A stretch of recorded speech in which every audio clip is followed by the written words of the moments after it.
किसी भी यात्रा का अपना एक सुखद अनुभव होता है। हर यात्रा अपने में कई यादें समेटे होती है, लेकिन कुछ यात्राएं पीढ़ियों तक याद रहती हैं।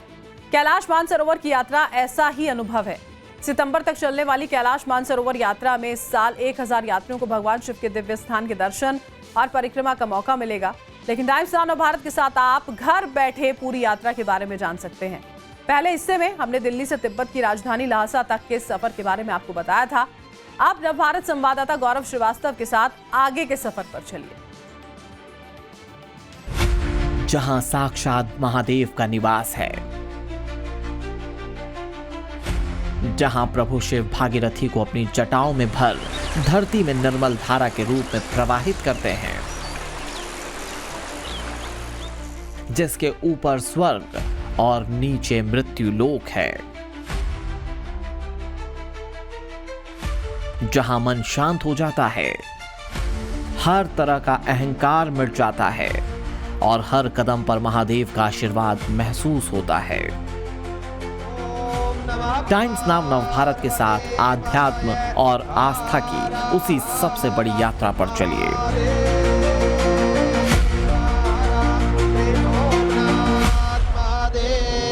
यात्रा के पहले भाग में आपने दिल्ली से ल्हासा तक का सफर देखा, बौद्ध धर्म की हजारों साल पुरानी विरासत को जाना,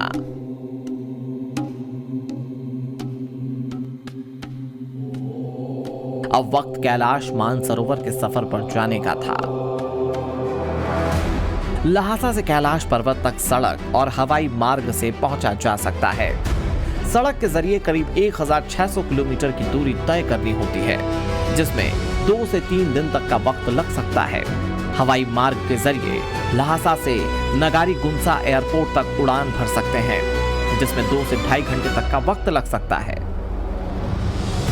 जिसके बाद आधे घंटे कार से सफर करके हम उस जगह पहुंचे थे जहां से साक्षात शिव का स्थान कैलाश पर्वत नजर आने लगता है। पीछे जो आप पहाड़ों पर बादल देख रहे हैं, वहां पर कैलाश पर्वत जो है वो विराजमान है, जो कि देवादिदेव महादेव भगवान शंकर का निवास स्थान है। लेकिन बादल होने की वजह से वो फिलहाल साफ नजर नहीं आ रहा है।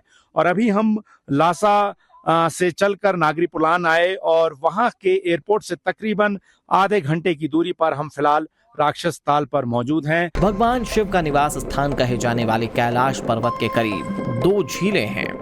पहली कैलाश मानसरोवर और दूसरी राक्षस झील या राक्षस ताल। पुराणों और तमाम ग्रंथों में मानसरोवर झील को भगवान ब्रह्मा के मन से उत्पन्न बताया गया। दूसरी तरफ राक्षस झील उतनी ही रहस्यमयी है।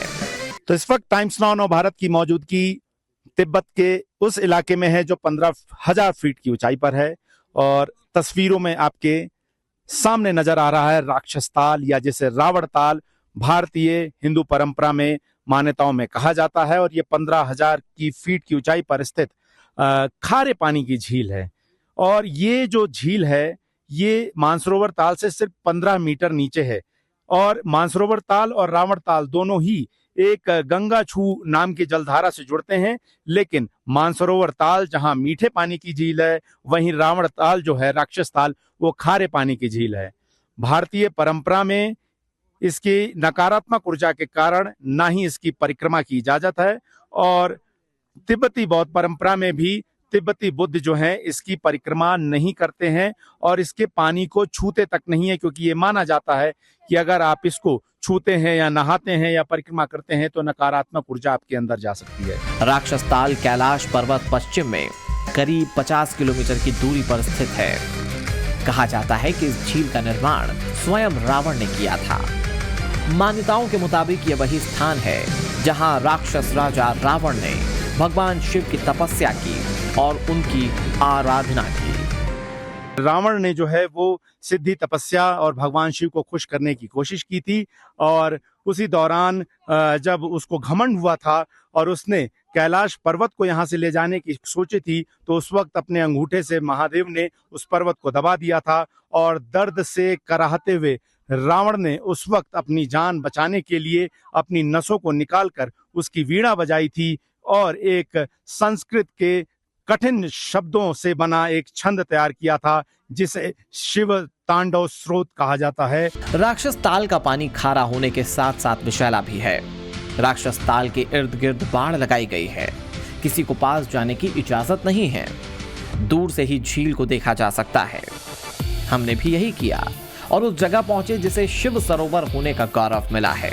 टाइम्स नाउ नवभारत की विशेष कवरेज में हम पहुंच चुके हैं तिब्बत में मौजूद मानसरोवर झील और उसके पास मौजूद कैलाश पर्वत, जो कि महादेव का निवास स्थान माना जाता है। और मानसरोवर झील दुनिया की उन चुनिंदा झीलों में है जो कि सबसे ज्यादा ऊंचाई पर स्थित मीठे झील में से या जल स्रोत में से मानी जाती है। इसी जगह से ठीक जो है दूसरी तरफ कैलाश पर्वत जो है वो नजर आता है। और ये खुशकिस्मती होती है कि जब आप यहाँ पर आए और बादल मौजूद ना हो और आपको पर्वत जो है कैलाश पर्वत स्पष्ट तौर पर दिख जाए, जो कि अभी तक अजेय है, यानी कि अभी तक तमाम दुनिया के बड़े से बड़े पर्वतारोही इस पे चढ़ नहीं सके। और उसके बाद चीनी सरकार ने इसकी पवित्रता को ध्यान पर रखते हुए इस पर किसी भी तरह के ट्रेकिंग की या किसी भी तरह के माउंटेनियरिंग पर पूरी तरह से रोक लगा दी। मानसरोवर को देवताओं की झील माना जाता है, जिसकी रचना ब्रह्मा ने की थी। मान्यता है कि ब्रह्म मुहूर्त में स्वयं देवादिदेव महादेव और माता पार्वती इस झील में स्नान करने आते हैं। यहाँ पर पहले जो है नहाने की इजाजत थी, लेकिन इस यहाँ पर किसी तरह की गंदगी ना फैले, कैलाश मानसरोवर झील की पवित्रता बरकरार रहे, उसके बाद तिब्बती प्रशासन ने यहाँ पर किसी भी तरह के नहाने पर रोक लगा दी है। लोग पवित्र जल भर कर जरूर ले जा सकते हैं, लेकिन वो लोग किसी भी तरीके से यहाँ पर नहा नहीं सकते हैं और उसका पूरा ध्यान रखा जाता है। कैलाश यात्रा पर जाने वाले श्रद्धालु पहले मानसरोवर के दर्शन और पूजन करते हैं। इस दौरान भारत से आए कई श्रद्धालुओं से बात करने का हमें मौका मिला। ये बताइए कि आपको ये दिव्य मौका मिला है, कैसा आपको लग रहा है यहाँ आकर?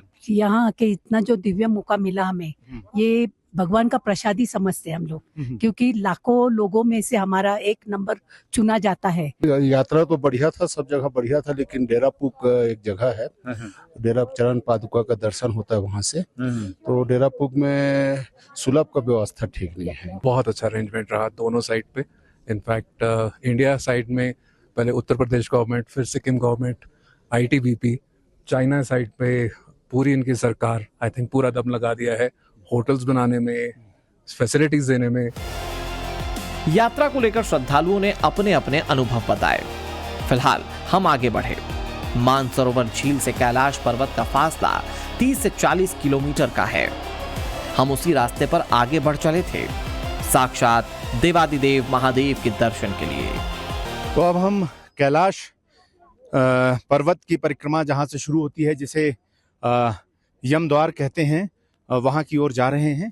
और उसके बीच में एक पॉइंट ये पड़ता है जहाँ पर लोग इस तरह से यहाँ पर घोड़ों की सवारी के लिए रुकते हैं। जिन्हें घोड़े की सवारी लेनी होती है वो यहाँ पर रुकते हैं और यहाँ पर वो आते हैं। और आप देखें तो यहाँ पर कई सारे टूरिस्ट ग्रुप जो हैं वो नज़र आएंगे। ये मेरे पीछे आपको चाइना पुलिस के जवान वो यहाँ पर पूरे समय मौजूद रहते हैं। तो बड़ी संख्या में लोग यहाँ पर होते हैं। और ये जो तस्वीर है मैं आपको दिखाता हूँ, अलग अलग टूर एंड ट्रैवल ग्रुप से जो है लोग पहुँचते हैं। और ये देखिए यहाँ पर कितने लोग बड़ी संख्या में यात्री पहुँचे हैं। कैलाश पर्वत की परिक्रमा को कोरा भी कहा जाता है। ये परिक्रमा करीब 52 किलोमीटर की है, जिसे पूरा करने में 2.5 से 3 दिन का वक्त लगता है। ये वो वक्त होता है जब महादेव के निवास कैलाश पर्वत के चारों तरफ श्रद्धा का असीमित प्रवाह नजर आता है। परिक्रमा बेस पॉइंट यमद्वार से शुरू होती है। फिलहाल जो तमाम यात्री हैं वो यहाँ से बढ़ रहे हैं। बहुत बड़ी संख्या में लोग प्राइवेट ऑपरेटर्स के जरिए भी यहाँ पर पहुँचते हैं। तो कुल मिलाकर अब यहाँ से हम भी आगे यात्रा की शुरुआत करेंगे और यमद्वार की तरफ जाएंगे, जहाँ से दरअसल यात्रा की शुरुआत हिंदू धर्म को मानने वाले करते हैं। हम यात्रा की शुरुआती पड़ाव यमद्वार पर पहुंच चुके थे, लेकिन सवाल यह था कि आगे का सफर होगा कैसे। इस बारे में हमारे गाइड सोनम ने हमें एक बेहद अहम जानकारी दी। This is the final for the transportation. The vehicle can be can be drive only up to here. So from this place, we will be arranged for the yatri, for the porters and pony. So this is the main place for the front, right? The all horse and pony, the yatri will be getting from this place. Either Buddhist yatri or in No, Hindu it's yatri? all Hindu yatri. All Hindu yatri. So the Buddhist yatri will be walk all the way. Okay. Kailash पर्वत की परिक्रमा से पहले यमद्वार की परिक्रमा करनी होती है।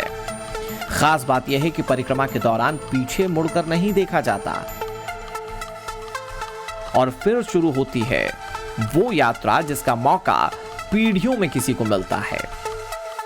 यमद्वार पर हमें कैलाश मानसरोवर की यात्रा पर आए श्रद्धालु मिले और इनका अनुभव भी जानना जरूरी था।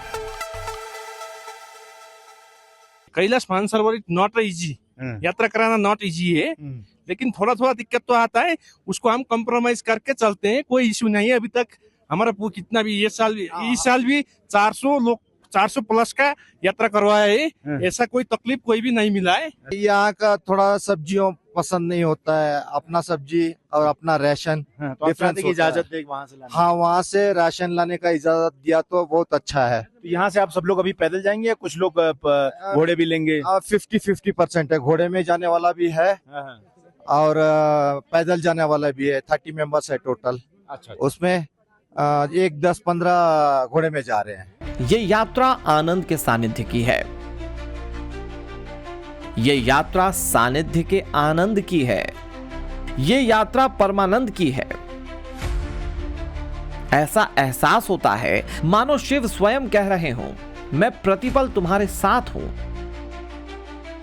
अनेक अनुष्ठान, उबड़ खाबड़ इलाकों की यात्रा और ऊंचे दर्रों को पार करके भगवान शंकर के दिव्य लोक से साक्षात्कार होता है।